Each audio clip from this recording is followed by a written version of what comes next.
ఓం నమో వెంకటేశాయ. శ్రీమహాగణాధిపతయే నమః. శ్రీరామకృష్ణగురవే నమః. మనోజవస్తీర్థకరో వసురేతా వసుప్రదః వసుప్రదో వాసుదేవో వసుర్వసుమనా హవిః. శ్రీ విష్ణు సహస్రం 74వ శ్లోకంతో నామస్మరణ చేసుకుని భీష్మ ఉపదేశం విందాం. నారాయణీయంగా ప్రసిద్ధమైన నారాయణ నారద సంవాదాన్ని భీష్ముడు వివరిస్తూ ఉండగా అక్కడే ఉన్న నారదుడు, వ్యాసుడు, కృష్ణుడు, అర్జునుడు ఆ గోష్ఠిలో ప్రశ్నోత్తరాల రూపంలో పాలు పంచుకున్నారు.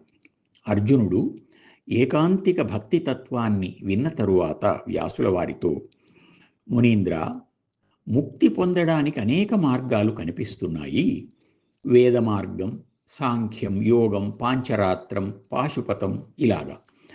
వీటి లక్ష్యాలు వేర్వేరుగా ఉంటాయా, లేక అన్నిటి లక్ష్యం ఒక్కటేనా? నాకు ఈ సందేహం ఉంది, తీర్చండి అని సవినయంగా ప్రార్థించాడు. వ్యాసుడు చెప్పాడు,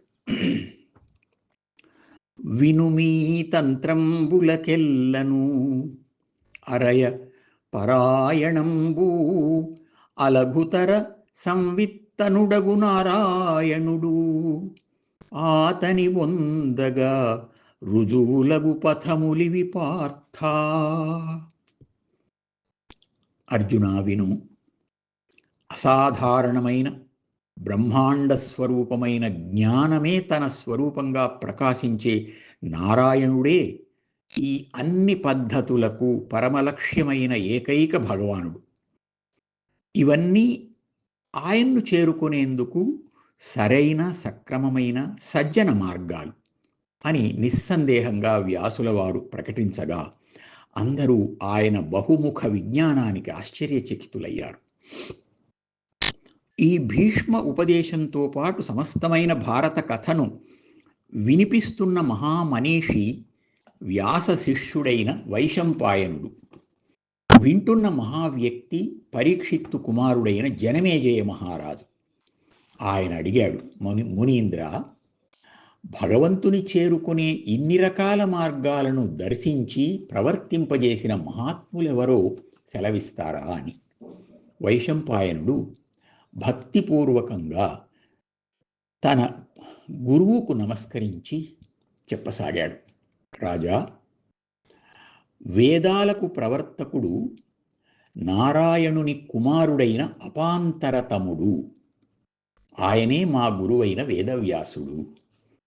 సాంఖ్య మార్గానికి కపిలుడు, యోగ మార్గానికి హిరణ్యగర్భుడు, పాశుపతానికి శివుడు, పాంచరాత్రానికి విష్ణువు ప్రవర్తకులు అని చెప్పగా జనమేజయుడు, మునీంద్ర, వేదవ్యాసుడు పరాశరుని పుత్రుడు అని వింటున్నాము.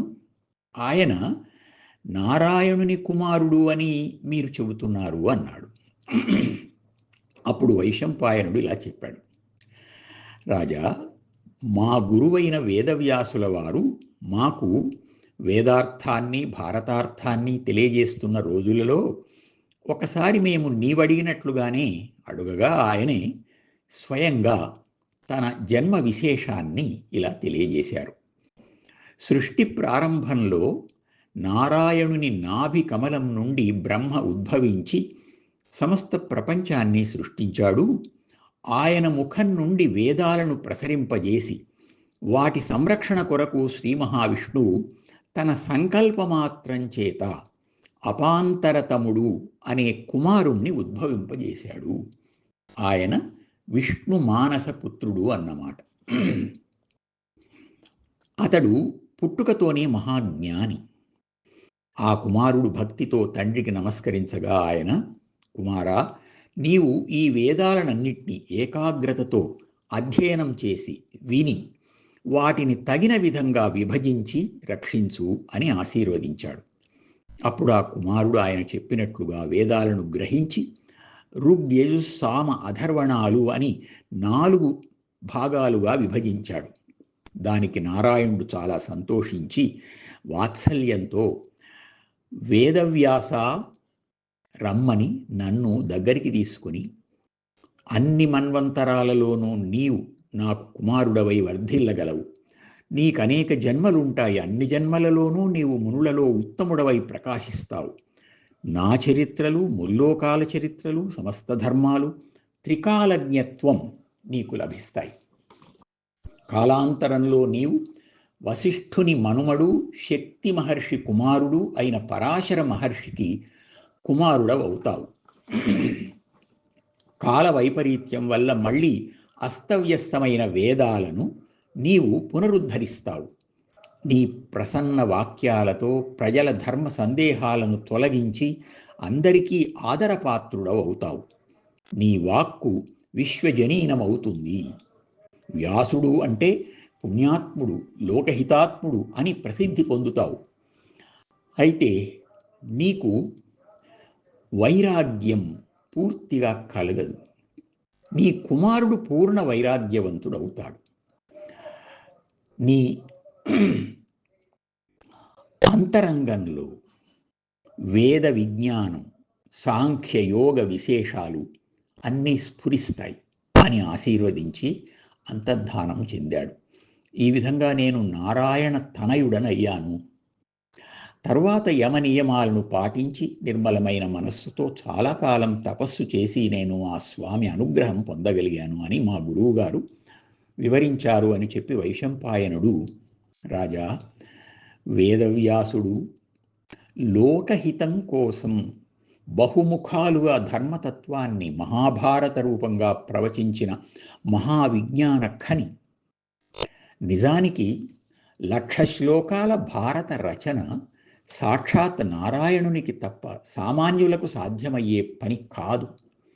ఆయనకు నారాయణ దర్శనం నిత్యకృత్యం. నారాయణీయం అనే పేరుతో ప్రసిద్ధమై నారాయణుడు నారదునికి ఉపదేశించిన ఏకాంతిక భక్తి ఆయనకు కరతలామలకం. సాత్యవతేయుడీ పరమజప్యము భక్తి పఠింపుచున్ వియద్గత్యభిరాముడై నియమతత్పరతంజను దుగ్ధవార్ధికెన్ నిత్యము విష్ణుగాంచి మహనీయతరం బగు పూజనంబు సంస్తుత్యముగాగచేతకు కుతూహల సంపద పల్లవింపగన్. శ్రీ మహావిష్ణువును దర్శించి ఈ మహోన్నతమైన పూజతో ఆయనకు సంతోషం కలిగించాలి అనే ఉత్సాహంతో ప్రతిరోజు ఈ నారాయణీయాన్ని చదువుతూ ఆకాశ మార్గంలో పాలకడలికి నియతంగా వెళ్ళి వచ్చే మహాభక్తుడు వేదవ్యాసుడు. తాను ప్రబోధించడమేగాక ఆచరించి చూపుతున్న ఆచార్యవర్యుడు ఆ మహానుభావుడు. రాజా, నారాయణీయమగుని సారాఖ్యానంబు వినిన చదివిన సంపత్యారోగ్యాయు సద్గతులు ఏరికినైనన్ కురుక్షితీశ్వర కలుగున్. రాజా, పవిత్రమైన ఈ నారాయణీయాన్ని చదివినా విన్నా ఆయురారోగ్య భోగభాగ్యాలే కాకుండా సద్గతులు, ఉత్తమ లోకాలు కూడా సంప్రాప్తిస్తాయి అని వైశంపాయనుడు చెప్పగా జనమేజయ మహారాజు చాలా ప్రసన్నమైన మనస్సుతో ఆయనకు కృతజ్ఞతాపూర్వకంగా నమస్కరించాడు. ఓం నమో వెంకటేశాయ.